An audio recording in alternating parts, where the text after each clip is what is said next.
तो जय हिंद बच्चों, वेलकम टू मैक्स मार्क्स। तो आज जो हम लोग क्वेश्चन सीरीज करेंगे वो हिस्ट्री के आपके ऑब्जेक्टिव्स करेंगे, ठीक है।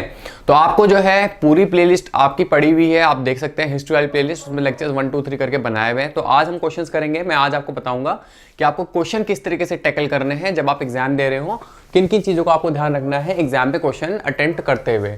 तो आज क्वेश्चन बैंक हम लोग कर देंगे और मॉडर्न इंडिया का।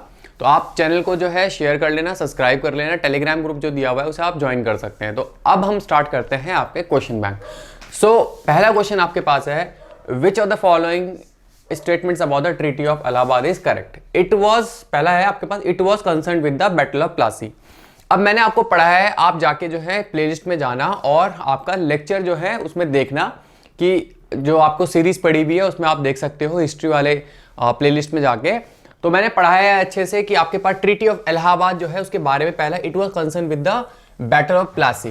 एक्चुअली बैटल ऑफ प्लासी जो थी वो आपके पास 23 जून 1757 में सिराजुद्दौला ईस्ट इंडिया कंपनी के बीच में हुई है, जिसके रिलेटेड ट्रीटी ऑफ इलाहाबाद नहीं है। ट्रीटी ऑफ इलाहाबाद है आपके पास बक्सर से रिलेटेड 1764। और आपको ये पता है कि रॉबर्ट क्लाइव को भेजा गया था इसको आपको कंक्लूड करने के लिए। बैटल ऑफ बक्सर में क्या हुआ था, आपके पास जो मीर कासिम था उसने अवध के नवाब सुजाउद्दौला और दिल्ली के सुल्तान जो बादशाह हैं आपके, कौन, शाह आलम II, उनका एक अलायंस बनाया और तीनों ने मिलकर लड़ाई करी बक्सर में, जिसके आपके पास इंडियन फोर्सेस हार गई। अब इसके बाद कौन सी ट्रीटी हुई, ट्रीटी ऑफ इलाहाबाद, जो कि आपके अवध के नवाब और शाह आलम II की किसके साथ हुई थी, ईस्ट इंडिया कंपनी, जो कि कौन रिप्रेजेंट कर रहा था, आपका रॉबर्ट क्लाइव। तो इसमें आपके पास से गलत हो गया, ये गलत है, ठीक है। It was impose by force on the incumbent Mughal emperor and deprive the emperor, ये गलत है। आपका जो है उन्होंने डिप्राइव नहीं किया टिल 1857, 1857 तक मुगल एम्परर को हटाया नहीं गया, मुगल एम्परर जो है उसकी पावर को छीना नहीं गया, ठीक है जी। अगला है the rights given by the, बल्कि तब तक जो है उन्होंने 1765 से 1857 तक जो भी मुगल आपके पास आए हैं 1857 तक, उनको जो है रबड़ स्टैम्प की तरह यूज किया। The rights given by this treaty allowed the company to collect revenue directly from the people, ठीक है। तो एग्जैक्टली बिल्कुल सही बात है, इन्होंने जो है दीवानी राइट्स ले लिए थे। क्या ले लिए थे, दीवानी राइट्स ले लिए थे, याद रखना, किससे, आपके मुगल बादशाह से, बंगाल के दीवानी राइट्स, ठीक है, बंगाल के दीवानी राइट्स। इसके अलावा इन्होंने एक और चीज करी थी कि आपके पास इलाहाबाद और कोरा ले लिया था सुजाउद्दौला से, और जो बादशाह था उसे वहां पे एग्जाइल में डाल दिया था, ताकि आप जो है इलाहाबाद और कोरा से कमाओ और खाओ और इलाहाबाद में रहो। हालांकि मराठों ने उन्हें रीइंस्टॉल किया था दोबारा दिल्ली में।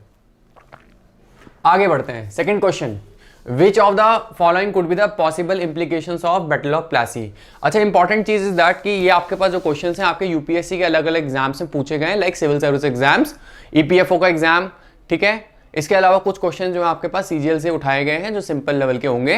तो आपको जो है सारी सीरीज करनी है, अच्छे से फॉलो करना है, बातें समझते हुए चलनी है। लेक्चर्स मैंने बनाए हुए हैं, आप उसे अच्छे से फॉलो कर सकते हैं। जो भी यहाँ पे फॉलो करता चलेगा हमारे साथ, डेफिनेटली इतना है कि कोई भी एग्जाम देने जाएगा तो सर्टेनली उसका सिलेक्शन होगा। और मैं पूरे अपने डेडिकेशन, जितना मैं अपना 100% दे सकता हूँ, मैं उसके हिसाब से इसमें काम कर रहा हूँ। तो प्लीज आप लोग जो है इसमें साथ दें, तभी अच्छा लगता है काम करते हुए।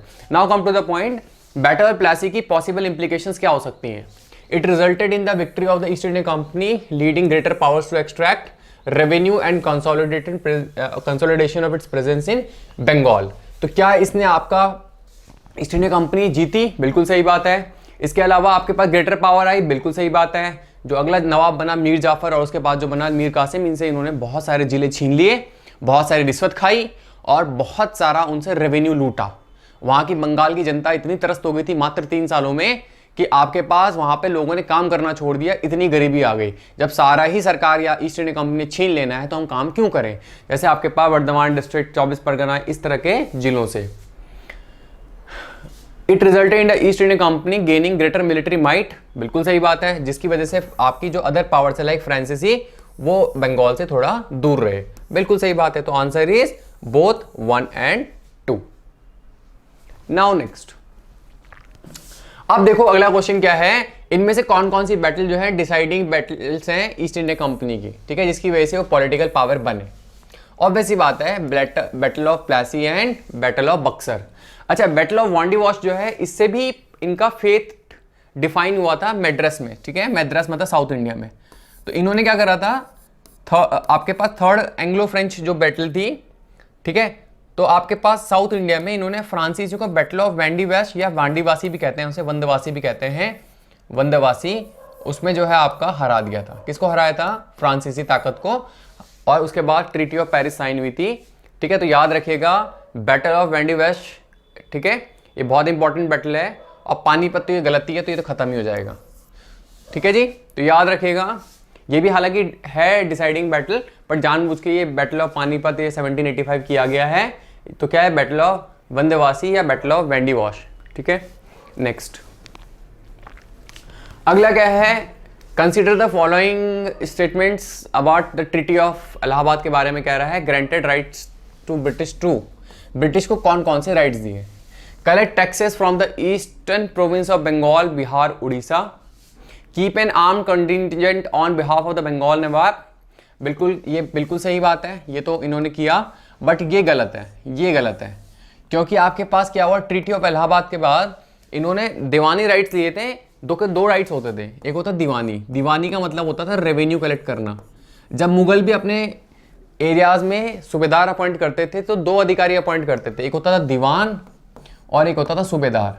दीवान जो होता था वो आपका रेवेन्यू कलेक्ट करता था, जो सूबेदार होता था वो निजामत, अर्थात जैसे लॉ एंड ऑर्डर है ना, सूबेदार उसका काम होता था निजामत, यानी कि लॉ एंड ऑर्डर है ना, पुलिस है ना, इस टाइप की चीजें, मिलिट्री, इसको कंट्रोल करना।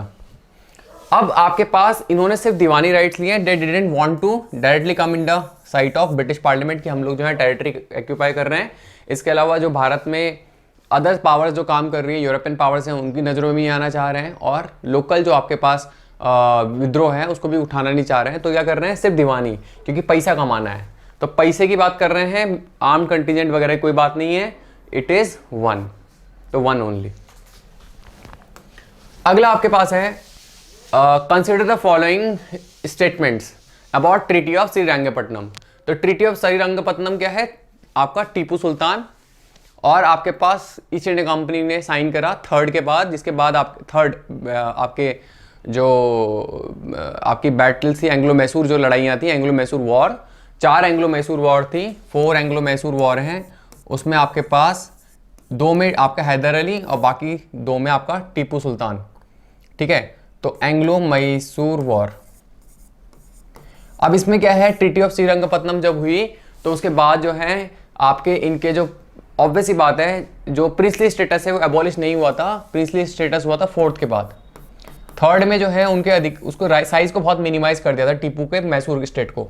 तो 4th एंग्लो मैसूर वॉर हुई थी 1799 में, जिसमें आपके पास लॉर्ड वेलेस्ली ने अपनी फौज भेजकर टीपू सुल्तान को बिल्कुल खत्म कर दिया था। इसका लेक्चर पड़ा हुआ है। अब आपके पास आप लोग जो है सीरीज में देख सकते हैं प्लेलिस्ट में। मेड टीपू सुल्तान टू पे वॉर इंडेमनिटी, बिल्कुल सही बात है। रिजल्टेड इन द आपके पास ऑब्वियस ही बात है, 1 उड़ा दो, ठीक है। 2 बिल्कुल सही है, तो आंसर इज ए, ठीक है। ये अगला है।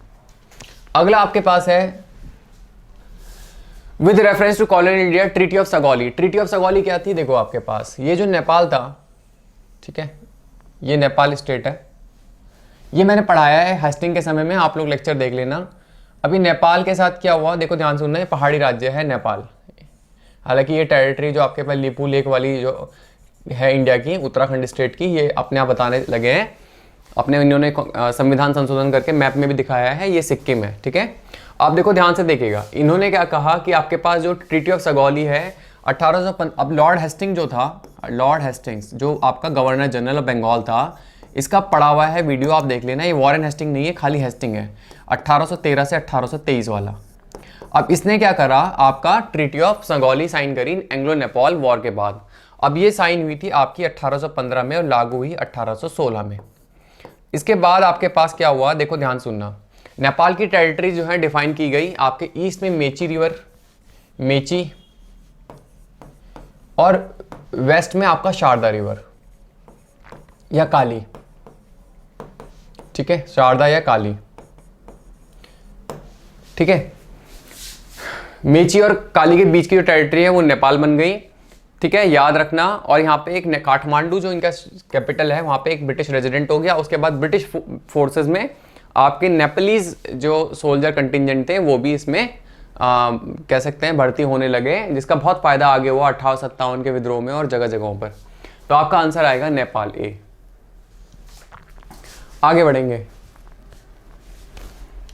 इन द कॉन्टेक्स्ट ऑफ, ये सारे यूपीएससी के क्वेश्चंस हैं, ध्यान से देखिएगा, समझते चलिएगा कैसे एलिमिनेशन करना है, क्वेश्चन कैसे करना है। वीडियो लेक्चर्स मैंने अच्छे से बनाए हैं, आप उसे देख सकते हैं बड़े ऑनेस्टली के साथ।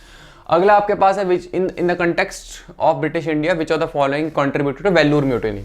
अब देखो ये वेल्लूर म्यूटिनी, ये आप देख सकते हो लॉर्ड, जब मैंने विलियम बेंटिक बताया है, गवर्नर जनरल ऑफ बंगाल आखिरी और पहला गवर्नर जनरल ऑफ इंडिया 1833 के आपके चार्टर एक्ट के बाद बनाया था। तो विलियम बेंटिक जो था 1806 में जो है, जब उस समय गवर्नर ऑफ मद्रास था, गवर्नर ऑफ मद्रास था, तो इसने क्या कहा था, मद्रास आर्मी को बोला था कि आपको जो है वहाँ के जो लोग थे उनको बोला तुम्हें ट्राइबल मार्क्स नहीं लगाने हैं, क्योंकि आपका मिलिट्री डिसिप्लिन ये फॉलो करना पड़ेगा। जैसे आपके कान में बड़े बड़े कुंडल पहन लिए, ठीक है, हाथ में कुछ गुदवा दिया, तो ये सब नहीं करना है। You have to follow the military discipline. आपको सैन्य जो आपके पास अनुशासन है उसका जो है नियमित रूप से पालन करना है, उसके बारे में है। तो आपका सिंपल इसमें पकड़ो कौन सा वाला, न्यू आर्मी रेगुलेशंस, तो ये सही है। 4 पकड़ लो, 4 तो 4 ओनली।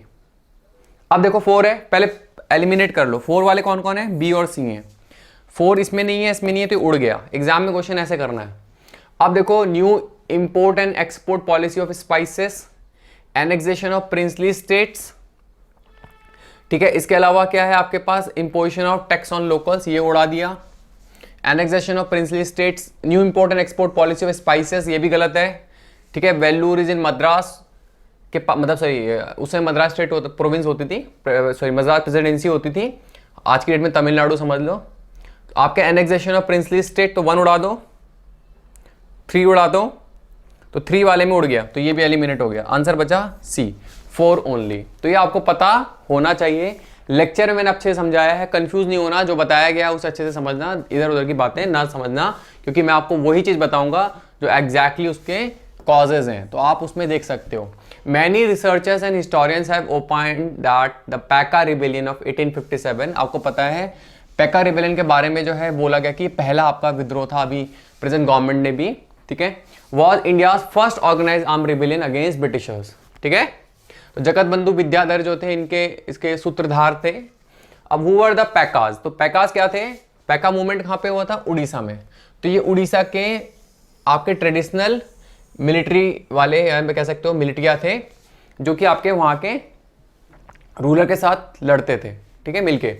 तो आपके पास इनके राइट्स जो हैं सारे छिन गए थे, और पैकाज जो थे उन्होंने अपने आप को ऑर्गेनाइज किया, पैका, ठीक है, पैका विद्रोह। तो पैकाओं ने अपने आप को क्या किया, अपने आप को ऑर्गेनाइज किया, अपने आप को एकत्रित किया और अंग्रेजों के खिलाफ क्या करा, मोर्चा संभाला। तो 1817 में विद्रोह हुआ था, जगत बंधु विद्याधर, याद रखिएगा। और 1817, तो ये क्या है, उड़ीसा के हैं। ये क्वेश्चन पूछा गया है यूपीएससी के एग्जाम में। तो अगला सवाल आपके पास है, देखो कह रहा है कि कंसीडर द फॉलोइंग स्टेटमेंट्स। तो एसेसन रीजन के सवाल है, हालांकि आपके पास सिविल सर्विस में तो नहीं आ रहे हैं, बट आपको ईपीएफओ एग्जाम में आ सकता है, बाकी सीजीएल में आ सकता है, स्टेट पीसीएस में तो आ ही सकता है, कोई इसमें कोई शक ही नहीं है। तो पहला एसेसन कह रहा है कि 1857 का जो विद्रोह था ना, वो लार्जली लिमिटेड था नॉर्दर्न एंड सेंट्रल इंडिया में। अब देखो 1857 की मैंने वीडियो बनाई है सीरीज में, आप देख सकते हो प्लेलिस्ट में, उसमें अच्छे से सब कुछ समझाया है। अभी नॉर्दर्न एंड सेंट्रल इंडिया से बिल्कुल सही बात है। आपके पास देखो झांसी सेंट्रल इंडिया में आएगा, या नॉर्थ इंडिया में भी कह सकते हो, है ना। झांसी में कौन है, आपके लक्ष्मीबाई हैं, फिर कानपुर में आपके नाना साहब हैं, फिर लखनऊ, ये सब नॉर्थ के हैं ना। बिहार में आपके पास है कौन, ठाकुर कुंवर सिंह है। इस तरीके से बागपत वाले इलाकों में है, ठीक है, यूपी में है। तो आपके पास उत्तराखंड के साउथ में है। तो ये इलाके कैसे हैं, सेंट्रल इंडिया और आपके ईस्ट इंडिया में, sorry north and central India में, बिल्कुल सही बात है, ये तो सही है। क्योंकि कह रहा है कि टेरिटरीज बियॉन्ड औरंगाबाद, ठीक है, महाराष्ट्र, औरंगाबाद महाराष्ट्र और साउथ इंडिया में जो है ब्रिटिश कंट्रोल में नहीं थे, बिल्कुल गलत बात है। आपको पता होना चाहिए आपके जो 1857 का जो विद्रोह हुआ था, तो देखो 3, इवन अंग्रेज जब तक शासन करें तो उनके लिए 3 मेट्रो शहर थे, 3 बड़े शहर थे उनके लिए, है ना, जो उनके इस्टेब्लिशमेंट थे। तो आपका 1911 में चौथा दिल्ली बन गया था, पर 1857 में कौन है वहाँ पे? मुगल बादशाह है। तो पहला मद्रास, दूसरा आपके पास बॉम्बे और तीसरा आपके पास बंगाल या कलकत्ता। ये 3 बड़े हैं। इसके नाम पे प्रेसिडेंसी है, मतलब आपका पूरा एक प्रोविंस है, या ब्रिटिश प्रोविंस कह सकते हो, या प्रेसिडेंसी थे उस जमाने में, बॉम्बे प्रेसिडेंसी। और यहाँ पे आपका बंगाल प्रेसिडेंसी, जिसका हेडक्वार्टर्स का है कलकत्ता में है। आपका 1806 में वो जो है दिल्ली में, आपके 1803 में जो है दिल्ली में एंटर कर गए थे अंग्रेज, और 1857 में उन्होंने अपदस्थ कर दिया था बहादुर शाह जफर 2 को, हटा दिया था उन्हें आपके रिवॉल्ट के बाद। तो कह रहा है कि ये ऑक्यूपाइड नहीं थे, ये तो गलत बात है ना। यहाँ पे पूरा इनका सिस्टम चला है, एंग्लो फ्रेंच राइवलरी हुई है, यहाँ के लोकल रूलर से उनकी लड़ाइयाँ हुई हैं। तो दूसरा वाला बिल्कुल गलत है। तो असर्शन तो बिल्कुल ठीक ही है, और जो आपका जो रीज़न है वो क्या है? इनकरेक्ट है। तो सी। आगे बढ़ते हैं, next question. As per the queen Victoria's proclamation, again मैंने पढ़ाया 1857 के विद्रोह जब खत्म हुआ था, क्वीन विक्टोरिया प्रोक्लेमेशन, उसमें 2 बड़ी चीजें हैं। पहली बड़ी जो चीज थी वो बच्चों ये थी कि उन्होंने कहा कि इसके बाद हम फर्दर एनेक्सेशन, यानी कि आपका एरिया नहीं छीनेंगे, जो आपके प्रिंसेस है ना, ब्रिस्ली स्टेट्स हैं, वहां पे हम लोग कब्जा नहीं करेंगे। पहली चीज तो उन्होंने ये कही है। दूसरी बात उन्होंने क्या कहा कि आपके पास जो ईस्ट इंडिया कंपनी है उससे शासन कहाँ चला जाएगा? ट्रांसफर कर देंगे हम लोग क्राउन की तरफ। तो आपके पास 2 इंपॉर्टेंट है। तो British crown assume the sovereignty and control over the all princely states and their subjects. तो ये गलत बात है। इन्होंने कहा फर्दर एनेक्सेशन नहीं होगा। The crown would gradually introduce the responsible government in India where subjects would be the source of power. ये बिल्कुल गलत है, ये गलत है, ये बिल्कुल गलत है। Subject would be the source of power, ये आपका इंग्लैंड का कॉन्सेप्ट है, ब्रिटिश कॉन्सेप्ट है, ठीक है। तो आपके पास वो उनके लोगों के लिए वहां पे लागू है। वहां पे जब उनका गृह युद्ध हुआ था ब्रिटेन में, चार्ल्स 2 को हटा दिया था, और वहां पे पार्लियामेंट्री काइंड ऑफ डेमोक्रेसी, जो प्रिंस चार्ल्स था उसको हटा दिया था, और वहां पे पार्लियामेंट्री काइंड ऑफ डेमोक्रेसी आ गई थी 17वीं सदी में। ये तब की बात है, ठीक है। तो ये वहां के लागू है, यहाँ के लागू नहीं है। तो ये बात गलत है, दूसरी भी गलत, पहली भी गलत। तो आंसर आ गया नन। तो पता होना चाहिए, लेक्चर्स आप अच्छे से अटेंड करो, ऑनेस्टली बनाए जा रहे हैं आप लोगों के लिए, ठीक है। टेलीग्राम ग्रुप में बार बार बोल रहा हूँ, ज्वाइन कर सकते हो। इसके अलावा आपके पास कह रहा है कि शुद्धि मूवमेंट क्या है। अब शुद्धि मूवमेंट देखो किसके, आर्य समाज से है। आर्य समाज में आपके स्वामी दयानंद सरस्वती हैं। स्वामी दयानंद सरस्वती के एक आपके डिसिपल थे, उनका नाम था स्वामी श्रद्धानंद। अब स्वामी श्रद्धानंद जो थे, इन्होंने शुद्धिकरण मूवमेंट चलाया था, और इन्हीं स्वामी श्रद्धानंद ने जो है 1902 में गुरुकुल में एक स्थापना करी थी, गुरुकुल कांगड़ी की। और ये क्या कर रहे हैं, आपके पास स्वामी श्रद्धानंद है, श्रद्धा NAND, ठीक है।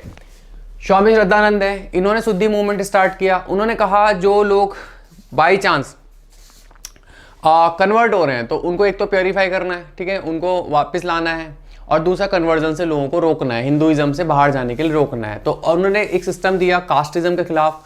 तो वो क्या है आपके पास, कैसा है आपके पास, कॉमन कह सकते हैं आप लोग हिंदू कोर्ट, या कह सकते हैं common Hindu discipline, that is Arya discipline, जो उनके 10 प्रिंसिपल्स हैं। कॉमन आर्य डिसिप्लिन जिसके 10 प्रिंसिपल्स हैं, और वो कह रहे हैं बैक टू वेदास की और लौटो, जो कि क्या है आपके पास, वो वेदास को एब्सोल्यूट अथॉरिटी मान रहे हैं, इनफॉलेबल मान रहे हैं। ये it is just opposite to Brahmo Samaj और राजा राम मोहन रॉय, जो कह रहे हैं कि जो डॉक्यूमेंट्स होते हैं, कोई भी आपके स्क्रिप्चर्स होते हैं, वो समय समय पर परिवर्तित होने चाहिए। तो दे डिनाइड, आपके Raja Ram Mohan Roy, he denied the supreme authority of the Vedas. तो इट एम्ड एट, आपका क्या है, it was a socio political movement aimed at reducing the conversion of Hindus to Islam and Christianity, बिल्कुल सही बात है। It aimed at abolishing the practice of untouchability by converting outcasts from other religions to Hinduism, ये भी आपका सही है। So answer is both 1 and 2. Now next, the movement that precedes the first split, वो कौन सा था, between moderates and extremists, पढ़ाया है। स्वदेशी मूवमेंट, अब लेक्चर सीरीज जो पढ़ा हुआ है देख लेना। तो स्वदेशी मूवमेंट है, स्वदेशी मूवमेंट के समय हुआ था नेशनल बाइकॉट, आपका नेशनल आपके पास स्वदेशी को पहुंचाना, स्वदेशी आंदोलन को पूरे देश तक पहुंचाना, एजुकेशनल बाइकॉट, 2 मेन आपका एजेंडा है। 1906 में कलकत्ता में सेशन हुआ था, उस समय बच गया था स्प्लिट होना, ठीक है, नरमपंथी और गर्मपंथी, ठीक है। और 1907 में सूरत में जो है आपका, कौन सी नदी है सूरत में, आपका तापी नदी के किनारे, तो सूरत में आपका स्प्लिट हो गया था, सूरत में आपका स्प्लिट हो गया था, वापस में लड़के अलग हो गए, पुलिस आई, पुलिस ने फिर हॉल वूल बंद करवाया और आपका सूरत स्प्लिट हो गया। उसके बाद आपके पास गरम पंथ के जो लीडर्स थे, मैंने अच्छे से पढ़ाया है कि आपके तिलक जो हैं आपके जेल डाल दिए गए थे, उनको मंडाले जेल भेज दिया गया। और आपके जो लाला लाजपत राय थे यूएसए अमेरिका चले गए। इसके अलावा आपके पास बिपिन चंद्र पाल ने एक्टिव पॉलिटिक्स से संन्यास ले लिया। और अरविंदो घोष जो हैं आपके क्या बन गए, अरविंदो घोष सन्यासी बन गए फ्रेंच टेरिटरी पौंडीचेरी में। कौन से वाले सन्यासी, सच्ची वाले सन्यासी, जो आपके स्पिरिचुअल सन्यास होता है। उसके बाद अरविंदो मिशन की स्थापना हुई। चलो आगे बढ़ते हैं। ताशकंद का फ्रीडम स्ट्रगल में क्या रोल है, तो इसमें नन भी कर सकते हैं, चौथा ऑप्शन नन। तो देखो आपके पास ताशकंद में क्या हुआ था, आपका communist party of India form हुई थी 1920 में, 1920 में। और आपका जो है ये कौन है, आपका रशियन रिवॉल्यूशन जो था 1917 वर्ल्ड वॉर के समय में बोल्शेविक रिवॉल्यूशन हुआ था। कौन सा रिवॉल्यूशन, बोल्शेविक, कम्युनिस्ट रिवॉल्यूशन हुआ था बोल्शेविक। कभी कम्युनिस्ट का सिंबल देखते हो तो वहाँ पे हथौड़ा और आपका हसिया देखते हो, जो आपका होता है ना घास काटने वाला, वो सिंबल है किसानों का। और जो आपका हथौड़ा है वो किसका, हैमर जो है वो किसका सिंबल है, that is symbol of the industrial workers. और जो सिक्कल है वो किसका है, किसान या पीजेंट्स का। तो आपका बोल्शेविक रिवॉल्यूशन हुआ था, व्लादिमीर लेनिन ने लीड किया। और वहाँ के जो निरंकुश जार शासक था, ठीक है, निकोलस, उनको हटा दिया। और उसके बाद इसने पूरे दुनिया में जो है अपने आप को क्या कह सकते हैं, मतलब पूरी दुनिया को मोटिवेट किया, स्पेशली जो कॉलोनाइज्ड कंट्रीज थी, जो आपके कैपिटलिज्म इंपेरियलिज्म के से दबी हुई जो कंट्रीज हैं, जैसे कि भारत भी उस समय था, तो उनको बड़ा आकर्षित किया। बाद में आपके पास इससे बहुत लोग प्रभावित हैं, आपके जो सोशलिस्ट, आपके जो कम्युनिस्ट जो आपके पास मूवमेंट है, या भगत सिंह भी कहीं ना कहीं जो है आप देखेंगे तो वो उसकी बात करते हैं, ठीक है, लेट डाउन इंपेरियलिज्म, है ना। तो वो रिवोल्यूशन की बातें कर रहे हैं, और वो किसकी बातें कर रहे हैं, आपके इंडस्ट्रियल पीजेंट्स की बात कर रहे हैं। इवन जो उनके ऑर्गेनाइजेशन भगत सिंह की बाद में 1928 में उसका नाम हिंदुस्तान रिपब्लिकन एसोसिएशन से हिंदुस्तान सोशलिस्ट रिपब्लिकन एसोसिएशन हो गया, सोशलिस्ट वर्ड डाल दिया गया। वही आपके रीजन क्या है, आपका ये कम्युनिस्ट। अभी कम्युनिस्ट ने पूरी दुनिया को, लीडर्स को आपका जो है अट्रैक्ट किया। और एम.एन. रॉय जो थे, इन्होंने जो है भारतीय कम्युनिस्ट पार्टी या कम्युनिस्ट पार्टी की स्थापना 1920 में ताशकंद में करी, अपार्ट फ्रॉम, मतलब अलॉन्ग विद मैक्सिको की जो पार्टी थी, मैक्सिको कम्युनिस्ट पार्टी की स्थापना भी आपके एम.एन. रॉय ने उसमें इंपॉर्टेंट रोल अदा करा। तो याद रखना, आपके पास communist party of India Tashkent में फॉर्म हुई थी 1920 में। ये पूरी कहानी आपको समझ में आई होगी अच्छे से, इसका आगे पीछे भी जो बता दिया है मैंने। अगर आपके एग्जाम में मल्टीपल और क्वेश्चन पूछे जाएं तो पता होना चाहिए। With reference to partition of Bengal 1905, इनमें से कौन सी है, लॉर्ड डलहौजी ने करा, गलत बात हो गई, 1 काट दो। आपका कर्जन के समय हुआ है। The incident gave birth to the swadeshi and Rithala movement. आप देखो, स्वदेशी मूवमेंट तो बिल्कुल ठीक है, बट रिठाला मूवमेंट गलत है। ये रिठाला मूवमेंट दिल्ली में है, ये गलत है, ये बात का है काफ़ी, ठीक है। तो स्वदेशी ठीक था, रिठाला गलत है। तो ये आपका बच्चे जो है यहाँ कंफ्यूज जाएंगे और 2 और 3 मार देंगे। तो देखो अनसंट चीज़ें कोई दिमाग में एक्स्ट्रा दिमाग नहीं लगाना, एग्जाम में प्रेशर जरूर होता है। जब आपने रिठाला नहीं पढ़ा है, आपने अच्छी किताबें पढ़ी हैं, आपने बिपिन चंद्रा पढ़ा है ना, आपने बिपिन चंद्रा की किताब पढ़ी है, आपने शेखर बंदोपाध्याय पढ़ा है, तो वो ऑथर इतनी बड़ी गलती थोड़ी ना करेंगे, उनकी 2 रुपए की इंक एक्स्ट्रा थोड़ी ना खर्च हो जाती जो वो रिठाला वर्ड नहीं लगाएंगे। आपने अगर अच्छे से ऑनेस्टली पढ़ाई करी है, और इवन आपने लेक्चर्स मेरे देखे हैं, मैंने लेक्चर्स में, आपने अगर वीडियो लेक्चर कवर कर रहे होंगे तो ऑब्वियस ही बात है मेरे 2 शब्द एक्स्ट्रा खर्च नहीं होंगे। मैं रिठाला अगर उसमें होगा तो मैं उसमें जरूर बोलूंगा। तो आपने आप पे कॉन्फिडेंस रखना है। बच्चे कंफ्यूज हो जाते हैं, बोलते हैं रिठाला देख लिए, या यूपीएससी की क्षमता पे लोग जरूरत से ज़्यादा भरोसा करते हैं कि यार यूपीएससी जो है जान के कहीं से होगा, रिठाला छोटा सा मूवमेंट तो उसमें ऐड करवा दिया होगा, और बच्चे 2 और 3 मारेंगे, आंसर गलत हो जाएगा, एक्यूरेसी गड़बड़ा जाएगी। तो incident gave birth to the swadeshi and Rithala गलत है, बिल्कुल गलत है। New provinces of east Bengal and Assam were created after the partition of Bengal, बिल्कुल सही बात है, ये अच्छे से पढ़ाया है, देख सकते हो। तो आंसर हो गया 3 ओनली, ये कंफ्यूज करने के लिए था। आगे बढ़ते हैं। इन मॉडर्न इंडिया युगांतर आश्रम, देखो पहले बस समझ लो, ये युगांतर वर्ड जो है आपका युगांतर और युगांतर भी कहते थे, ये मैंने पढ़ाया है। देखो उसमें रिवॉल्यूशनरी मूवमेंट में युगांतर और अनुशीलन समिति, ठीक है, ये आपका बंगाल से है। इवन स्वामी विवेकानंद के जो ब्रदर थे वो भी इससे जुड़े हैं। तो बागा जतीन वगैरह मैंने आपको पढ़ाया है, देखो उसमें लेक्चर सीरीज में पढ़ा है, प्लेलिस्ट में जाना और देख लेना। तो युगांतर अनुशीलन समिति जो है किससे, आपका बंगाल में आपका रिवॉल्यूशनरी एक्टिविटी कर रही है, अंडरग्राउंड एक्टिविटी कर रही है। महाराष्ट्र में जो थी अभिनव भारत आपकी सावरकर की है, 1904, आप याद रखिएगा, अभिनव भारत। अब इसी तरीके से आपके पास देखो ये आपके एक्टिविटी कर रहे हैं। अब अमेरिका में क्या हुआ, यूएस में क्या हुआ, गदर पार्टी की स्थापना हुई सैन फ्रांसिस्को में 1913 में। ये मैंने पढ़ाया है, ये भी वीडियो में पढ़ा हुआ है। तो उनके आश्रम का नाम था युगांतर आश्रम, तो headquarters of the Ghadar party. Ashram INC का महात्मा गांधी गलत है। सीडीसीएस publication of the India House London बिल्कुल गलत है। War memorial established by the British government for Indian freedom fighters, ये गलत है। ऑब्वियस ही बात है, जिसमें सही है तो ए सही था। एक क्वेश्चन आपका यूपीएससी किसी एग्जाम में पूछा गया है, शायद आई थिंक असिस्टेंट कमांडेंट में या किसमें, एग्जैक्टली मेरे को याद नहीं है, बट हाँ ये पूछा गया सवाल है। In British India what was the contention against the passage of the public safety bill.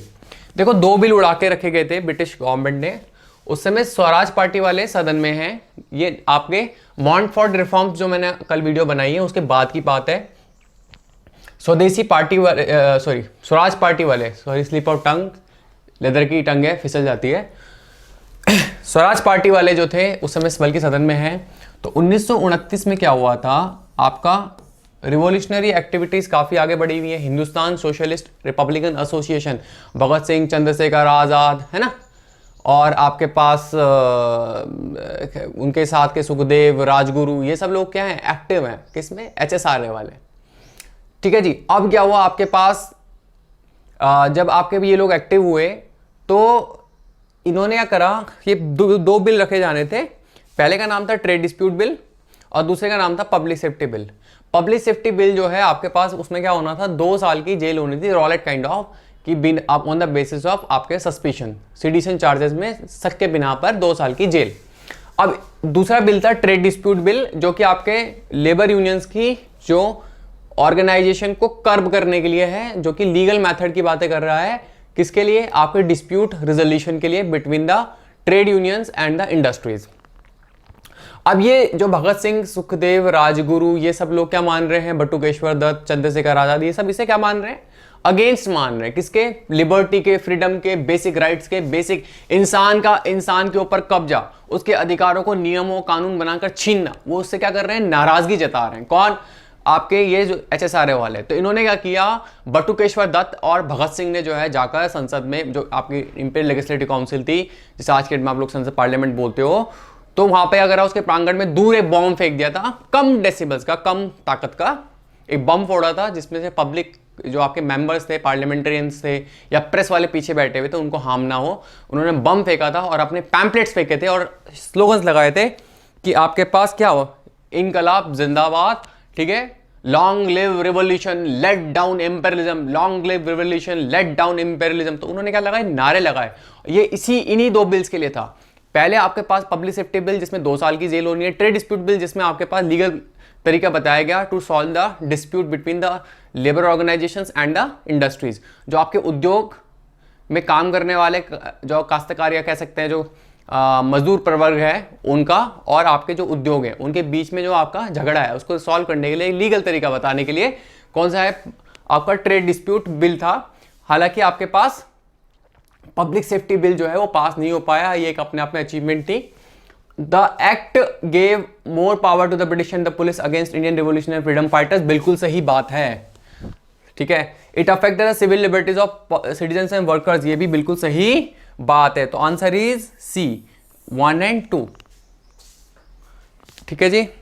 इसके बाद आपको पता है भगत सिंह और बटुकेश्वर दत्त को जेल में भेज दिया गया। मैं आपको एक बड़ी इसके पीछे अच्छी कहानी सुनाता हूँ। देखो भगत सिंह जो थे उनको जेल में डाल दिया गया, उसके बीच में एक गद्दार थे। मैं हालांकि उसको रिलेटेड जो एकेडमिक वीडियो नहीं है, मैं उसको रिलेटेड एक बहुत अच्छी वीडियो बताऊंगा कि आपके भगत सिंह किस तरीके से जो है ये पूरे फंसे, और इसमें क्योंकि जो बॉम्ब फेंका था उसमें किसी को भी हताहत नहीं किया गया, है ना। अब क्या हुआ आपके पास, भगत सिंह के ऊपर जो सॉन्डर्स, उन्होंने लाहौर में क्या करा था, क्योंकि जो साइमन कमीशन आया था उसके विरोध में लाहौर में लाला लाजपत राय विद्रोह कर लीड कर रहे थे, और जिसमें आपके पास लखनऊ में जवाहरलाल नेहरू को और आपके जो है थोड़ी छोटी भी आई थी, और गोविंद बल्लभ पंत ने उन्हें बचा लिया था। लाहौर में जो है ये लोग जो है प्रोटेस्ट कर रहे थे, इसमें एचएसआरए के मेंबर्स भी थे, और लाला जी के जो है आपके चेस्ट में जो है डंडे लगे थे, जिसके बाद उनकी 1928 में मृत्यु हो गई थी। अब उसकी मृत्यु के बाद जो आपके पास एचएसआरए वाले रिवोल्यूशनरीज हैं, भगत सिंह, सुखदेव, राजगुरु, है ना, चंद्रशेखर आज़ाद, ये सब लोगों ने क्या करा, इनका हत्या का बदला लेने के लिए स्कॉट को मारने की साजिश रची। स्कॉट एसपी था, सुपरिटेंडेंट ऑफ पुलिस था, इंपीरियल पुलिस का अधिकारी था। परंतु जो है आपके पास कब्जे में आया सॉन्डर्स जो है आपका trainee probationer imperial police service का एक अधिकारी था, एएसपी था, उसकी जो है हत्या कर दी गई। अब सॉन्डर्स हत्याकांड जो है खोल दिया गया। कुछ उसमें जो है ट्रेटर्स है जिनके बारे में पूरी कहानी सुनाऊंगा। उन्होंने जो है काफ़ी लंबा जीवन जिया, उसके बारे में सारे मैं आपको पूरी एक वीडियो बनाऊंगा, ठीक है, कि गद्दारी जो है आपको अंत तक पीस नहीं लेनी देती। 80s में उस गद्दार व्यक्ति की मृत्यु हुई है और उसने टाइम्स ऑफ इंडिया से लेकर और लंदन स्कूल ऑफ इकोनॉमिक्स में पढ़ाई भी करी और फिर उसका टाइम्स ऑफ इंडिया में जॉब भी करी, अलग अलग स्टेशंस में, न्यूयॉर्क से लेकर कहीं कहीं पे। परंतु शांति आखिरी तक नहीं आई उस गद्दार व्यक्ति को। और उसने सुखदेव को के घर वालों को चिट्ठी भी लिखी कि भले ही आपका सुखदेव उस समय जो है 30s में अपनी जान दे चुका है, पर मैं आज भी तड़पता हूँ। तो कहने का मतलब ये है कि जो है उसके बाद जो है भगत सिंह को क्या करा गया, और सबको पता है 23 मार्च 1931 उनको फांसी हुई। और आपके जो बटुकेश्वर दत्त थे वो उनको जो है सज़ा हुई लंबी। जब देश आज़ाद हुआ वो आज़ाद हुए, पर आपको यकीन नहीं आएगा उसके बाद हालांकि उन्होंने विवाह भी किया, उनकी पुत्री भी हुई। जब उनकी डेथ होने वाली थी तो he was suffering from tuberculosis और किसी ने उनकी सुध नहीं ली। ये हमारे क्रांतिकारियों के साथ हुआ, तो उनकी किसी ने सुध नहीं ली। और ट्यूबरक्लोसिस में आप नेट पे सर्च करना, ठीक है, एक बार अपने क्रांतिकारियों के बारे में थोड़ी डिटेल में पढ़ता होना चाहिए। तो उनकी किसी ने सुध नहीं ली और ट्यूबरक्लोसिस में फाइनली जब कुछ लोगों के वो कह सकते हैं निगाहों में आए तो उन्हें एम्स में भर्ती कराया गया, जहाँ पे उनकी मृत्यु हुई। लास्ट समय पे उनके पास न पैसा था, न ढंग का खाना था, न ढंग के कपड़े थे, न ढंग की व्यवस्था थी। ये हमारे क्रांतिकारियों के साथ हुआ। इजराइल में ऐसा नहीं हुआ। इजराइल में जो नाजियों के खिलाफ इजरायली लड़े, इवन इजरायलियों ने जो उनकी ऑर्गेनाइजेशन बनाई मोसाद, ऐसा देश, इतना छोटा देश, 70 लाख पॉपुलेशन वाला, हमारे उत्तराखंड जैसे राज्य जो भारत के छोटे राज्य हैं उसके बराबर आप उसे कंपेयर कर सकते हो इजराइल को। इतना छोटा देश वो आपके 7 मुल्कों को हरा रहा है और उसकी जो आपकी खुफिया ऑर्गेनाइजेशन थी, ठीक है, उसका नाम है मोसाद। तो मोसाद ने कॉन्टिन्यूस सर्च रखी 47 से लेकर और 70s के दशक तक, और अपने जितने वॉर क्रिमिनल्स थे जिन्होंने इजरायलियों पे, यहूदियों पे अत्याचार किए थे, हिटलर के साथ मिलके, नाजियों के साथ मिलके, ठीक है, उनको पकड़ पकड़ के मारा। ऐसे ही इसमें एक व्यक्ति था जिसे डॉक्टर डेथ कहा जाता था, उसका नाम था आइकमान या फिर एडोल्फ आइसमान। आइसमान को पकड़ा गया, उसे एग्जीक्यूट किया गया। 30 साल तक साउथ अमेरिका से उसे पकड़ के लाए। कॉन्टिन्यूस सर्च चलती रही, ना कोई पता, ना कोई अता। आज के सोशल मीडिया ने कुछ नहीं। उस ज़माने में 40s के दशक से और 70s के दशक तक आपकी जो मोसाद है वो तब तक लगी रही जब तक उन्होंने आयुष्मान को नहीं पकड़ा। इसके बारे में पॉलिटिकल थिंकर जो है आपके पास, हैना अरेंडेट, बहुत फेमस है, पॉलिटिकल साइंस के बच्चे पढ़ते हैं। हैना अरेंडेट ने इसके ऊपर बड़ी सुंदर कहानियाँ लिखी हैं, मतलब बड़ा सुंदर थ्योरी दी है। किसके बारे में? आयुष्मान के बारे में। आपके नेट पे जो है आपको दिख जाएगा, हैना अरेंडेट सिगरेट पीते हुए दिख जाएंगी, लेक्चर्स लेते हुए दिख जाएंगी। तो वो बताती हैं, बड़ी बोल्ड महिला है, वो बता रही है हैना अरेंडेट किसके बारे में? आपके आयुष्मान के बारे में। तो वो एक इंसान का एक पॉलिटिकल बिहेवियर बता रही है, ठीक है, कि वो एडोल्फ हिटलर के अंडर में काम कर रहा है तो वो उसे ड्यूटी के सापेक्ष समझ रहा है। तो आपको एक बात समझने की बहुत इंपॉर्टेंट है कि आपके फ्रीडम फाइटर्स के साथ क्या हुआ, हम लोग किस प्रवृत्ति के लोग हैं, हम लोग किस तरीके के लोग हैं, ठीक है। होपफुली आपको बात समझ में आई होगी। अब आगे बढ़ते हैं अपन लोग। Consider the following about madam Bhikaji Cama. इन्हें भारतीय क्रांति की माता भी कहा जाता है। ये पेरिस में जो है आपका इंडियन रिवोल्यूशनरी एक्टिविटीज़ को आगे बढ़ा रही थी। लेक्चर देख लेना रिवोल्यूशनरी वाला टिल वर्ल्ड वॉर 1, उसमें आपको पढ़ा हुआ है। तो मैडम भिकाजी कामा जो है पेरिस इंडिया सोसाइटी की स्थापना करी। अभी रुको, she has the serve the president of the British committee of the Indian National Congress, बिल्कुल गलत बात है।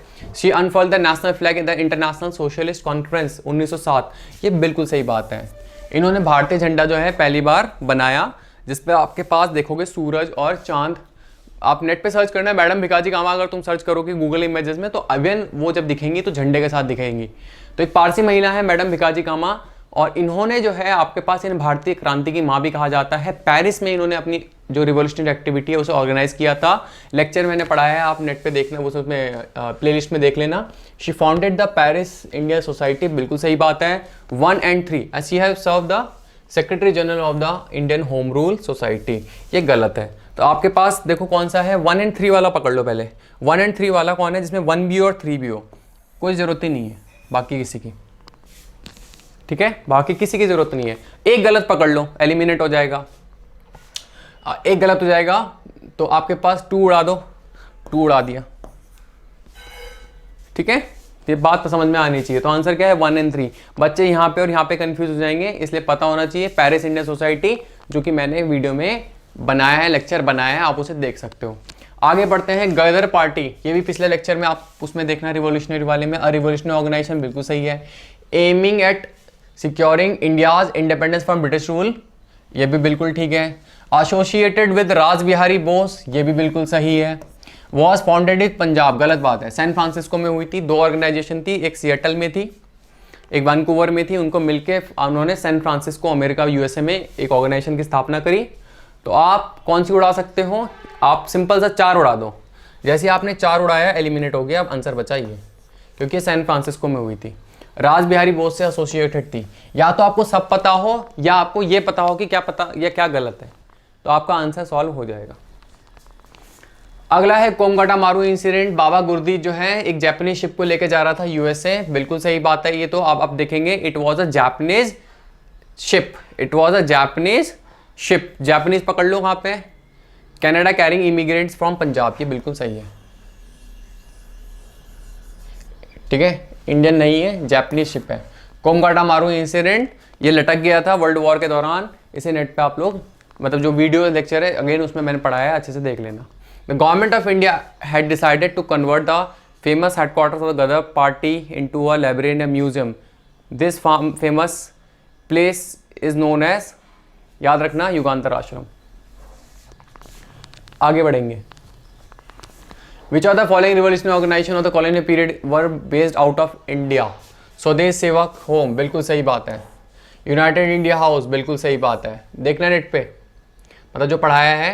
ये आपके पास सिएटल, वैंकूवर, ये आपके अमेरिका के ही हैं। जश्न हिंद जो है आपका कल्चरल एस्पेक्ट है, मिनिस्टर कल्चर का, ये गलत है। तो आंसर हो गया 1 and 3।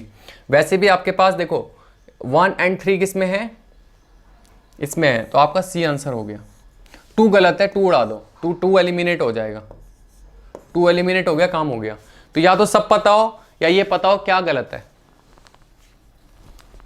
ठीक है। A manifesto titled the revolutionary was produced as evidence in the Kakori conspiracy case of 1925 was written by S N. Sanyal. Obvious ही बात है, बाकी सब जो है ये आपके मॉडरेट्स हैं, और 1925 की बात कर रहा है। एस.एन. सान्याल है, सचिंद्रनाथ सान्याल है। आगे बढ़ेंगे। आईएनसी के फाउंडिंग मेंबर्स, देखो भाई सिंपल सा फंडा है, मैंने ये पढ़ाया था कांग्रेस के सेशन में। जब आप कांग्रेस पढ़ोगे तो मैंने बताया था, सुरेंद्रनाथ बनर्जी जो थे इंडियन एसोसिएशन के लिए जा रखे थे कोलकाता, तो ये कैलकाटा गए हुए, तो ऑब्वियस ही बात है ये तो वहाँ पे थे नहीं, बॉम्बे में, ठीक है। ये बॉम्बे के संस्कृत कॉलेज में जो आपके 72 डेलीगेट्स ने कांग्रेस को पहला सेशन अटेंड किया, ये तो थे नहीं। जब ये नहीं थे तो इनको इनका जो है ऑप्शन को उड़ा दो, 4 वाले को आपने उड़ा दिया। अब देखो ध्यान से सुनिएगा, एओ ह्यूम तो थे ही थे, तो 2 वाले कौन कौन है, तीनों हैं। चलो आपके दिनशा बाचा थे, ये भी थे, तो 3 वाले कौन कौन है, ये दोनों हैं। अब आपके पास कौन है, या तो 2 and 3 होगा या 1, 2, 3 होगा। बदरुद्दीन तैयब जी जो है इवन होस्ट थे बॉम्बे में, वन ऑफ द होस्ट थे, तो ये तो बिल्कुल सही है। तो आपके पास आंसर कितना हो गया, 1, 2 and 3।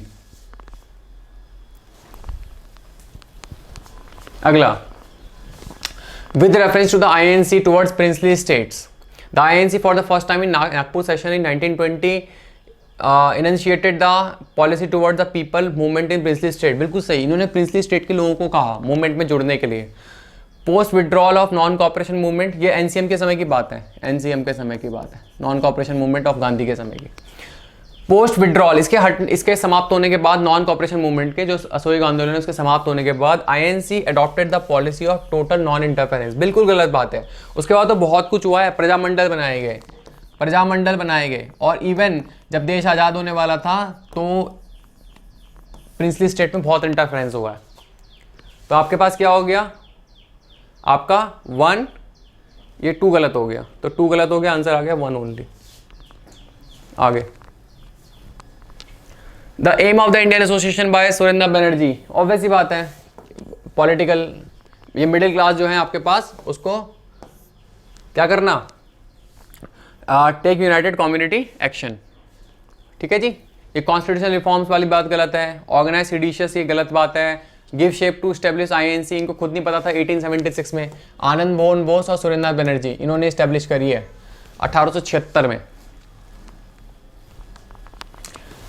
अब वर्ल्ड वॉर 1 के आपके इंडियन नेशनल मूवमेंट में क्या क्या कॉन्सिक्वेंसेज हैं, ह्यूज इंक्रीज और डिफेंस एक्सपेंडिचर, बिल्कुल सही बात है भाई, उसको जो है was financed by war loans and increase in taxes, even income tax was introduced, याद रखिएगा income tax was introduced during world war 1 in India, Bharat में विश्व युद्ध 1 के समय इंटर इनकम टैक्स जो है आपका इंट्रोड्यूस हुआ, कि ये आपके पास डिफेंस एक्सपेंडिचर में बहुत ज़्यादा रेज हुआ, बिल्कुल सही बात है, 100% डिफेंस एक्सपेंडिचर जो है आपका मतलब 100% में वैसे नहीं नंबर की फॉर्म में नहीं, मतलब हाँ बिल्कुल सही बात है ये तो कि आपका रेज हुआ है, और फाइनेंस आपके लोन्स वगैरह बिल्कुल सही बात है, तो 1 तो ठीक है। Custom duties were lower to 0, गलत बात है भाई, पैसा कमाने के लिए कस्टम ड्यूटी 0 कैसे कर लोगे, बढ़ाओगे, तो 2 उड़ा दो। The Rowlatt act was repealed, गलत बात है, रॉलेट एक्ट तो इंट्रोड्यूस हुआ 1919 में, तो 3 भी उड़ा दो, आंसर बचा 1 और 4।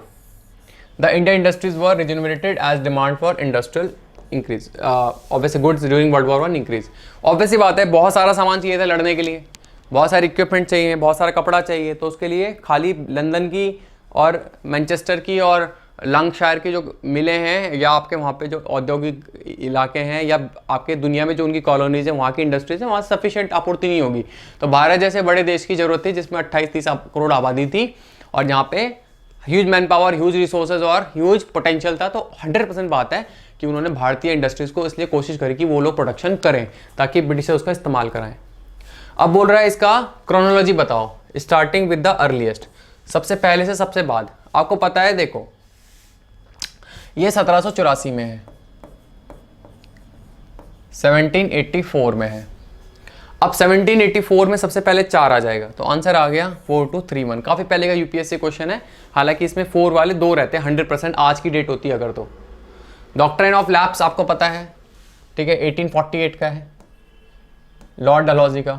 सब्सिडरी अलायंस है, यह आपका किसने स्टार्ट किया, लॉर्ड वेलेस्ली ने 1798 के आसपास में आप मान सकते हो।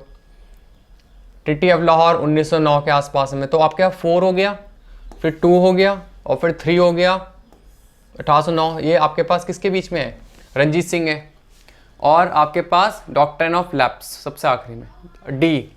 तो इस तरीके से आपके पास है। Next is the governor general of India was given exclusive legislative power for the entire British India by this act. तो आपके पास गवर्नर जनरल ऑफ इंडिया को दी गई, ऑब्वियस सी बात है, सेंट्रलाइजेशन हुआ था 1833 में। पहली बात तो गवर्नर जनरल ऑफ बंगाल जो था, देखो पहले 3 होते थे, 1 2 3, इसको कहते थे गवर्नर ऑफ मद्रास, इसको कहते थे गवर्नर ऑफ बॉम्बे, और इसे कहते थे गवर्नर ऑफ बंगाल। इसकी हेडक्वार्टर कहाँ है, कलकत्ता है। अब क्या हुआ 1773 में, 1773 में लेक्चर में पढ़ा हुआ है, देख लेना, गवर्नर ऑफ बंगाल को बोल दिया गवर्नर जनरल ऑफ बंगाल, और वॉरेन हेस्टिंग को पहला गवर्नर जनरल ऑफ बंगाल बनाया गया। 1833 का जो चार्टर एक्ट आया था उसने गवर्नर जनरल ऑफ बंगाल को बोल दिया गवर्नर जनरल ऑफ इंडिया। तो आपके पास जो है आपका आंसर क्या होगा, चार्टर एक्ट ऑफ 1833। अगला है 1927 में Indian states committee, UPSC 2016 prelims में आया है, ठीक है। तो आपके पास इसे कहते हैं, आपके पास इंडियन स्टेट कमेटी जो है इसको हम बटलर कमेटी भी बोलते हैं, बटलर, हार्कट बटलर के अंतर्गत बटलर कमेटी बोलते हैं 1927 की, कि किस तरीके से आपके पास उनका भविष्य निर्धारित हो, प्रिंसली स्टेट और आपके जो ब्रिटिश प्रोविंसेस हैं उनका किस तरीके से आप क्या कर सकते हो, आपस में कॉपरेशन के साथ आगे जो है देश का भविष्य निर्धारित हो। तो आपके पास क्या है, status and usefulness of Dyer की मॉडल मिंटो गलत है, इसके लिए साइमन कमीशन था। रिजिमनेट द कांग्रेस ऑर्गेनाइजेशन, ये तो गलत बात है भाई, ऑब्वियस बात है। Investigate and clarify the relationship between the Paramount power and the princess, बिल्कुल सही बात है, ये तो बिल्कुल गलत बात है। तो इस तरीके से आपके पास कौन सा था, ये बटलर कमीशन था, हार्कट बटलर के अंतर्गत। तो आपको पता होना चाहिए स्टेट, आपके पास इंडियन स्टेट, प्रिंसली स्टेट जो थे, जो आपके राजा वाले जो थे, है ना, बीकानेर, बाड़मेर, जैसलमेर, जोधपुर, है ना, कोटा बूंदी, इस तरह के टिहरी रियासत, हैदराबाद, प्रिंसली, ऐसे करके बहुत सारे, त्रावणकोर, तो उनके बीच में, और सेंट्रल जो आपके मैसूर, वाडियार, तो इनके बीच में और सेंट्रल गवर्नमेंट के बीच में किस तरीके से क्या आपका रिलेशनशिप जो है आगे बढ़ेगा, उसके बारे में आपके पास बटलर कमीशन 1927 था। So that's all for today. आप फिर से मैं बोल रहा हूँ, चैनल को सब्सक्राइब कर लेना, इंपॉर्टेंट, मैं अपनी पूरी कोशिश कर रहा हूँ कि आप लोगों के लिए एक बिल्कुल एक अच्छा सा जो है ये इसको परफेक्ट जो है आपका चैनल बनाया जाए, ताकि आप लोगों को इधर उधर जाने की जरूरत ना पड़े, आप इसी चैनल के दम पे जो अपनी तैयारी अच्छे से कर सके। अगर आप अच्छे से, अगर आपको अच्छा लग रहा हो, if you are liking the channel, आप इसे सब्सक्राइब जरूर कर लेना और शेयर जरूर कर लेना। So that's all for today. Thank you. जय हिंद, जय भारत।